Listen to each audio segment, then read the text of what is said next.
It's an offering exhortation, mga kapatid. No? Hallelujah. Sa lahat po ba nandyan sa ating online, on-site, no? Na nagpagpala ba ang lahat? Amen. Kaya nga, no?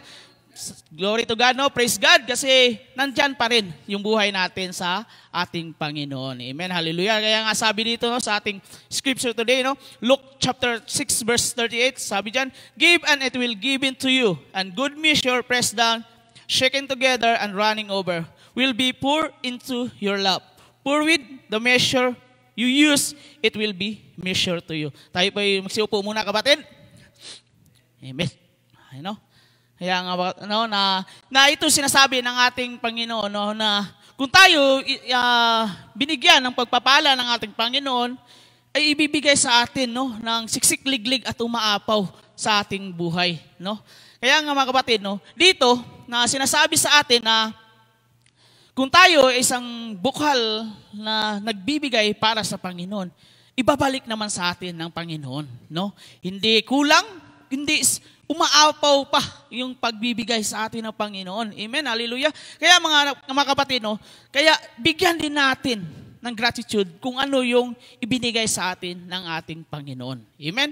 Kaya nga, mga kapatid, no, na tayo bilang isang tagapaglingkod, kasi mahal natin ating Panginoon, kasi nga alam natin siya yung una nagmahal sa atin, ibibigay din natin yung para sa Kanya, mga kapatid, no? Amen? Kaya, mga kapatid, no, today na ibabalik sa atin ng siksik, liglig at umaapaw para sa atin ng ating Panginoon. Yung pagpapala, mga kapatid, no? Kaya, today, sa lahat pong nandyan sa online, no, meron tayong ay ipa-flash dyan, no, na bank account, GCash, mga kapatid. Kaya kung kayo, no, bukal sa puso nyo, magbibigay para sa Panginoon, hindi ito para sa amin, hindi po kami pinapasahura dito kasi ito po ay para sa Panginoon lamang, mga kapatid, no? Kaya inuulit ko, hindi po ito ginagamit sa pangsarili, kundi ito ay ginagamit ito sa paglago ng ating simbahan at makakatulong sa ating mga binibigyan natin na mga love gift, mga kapatid, hindi po, mga kapatid, no? Kaya tuloy-tuloy lang tayo, kasi nga, hindi po nagkukulang ang Panginoon para sa atin. Amen, hallelujah.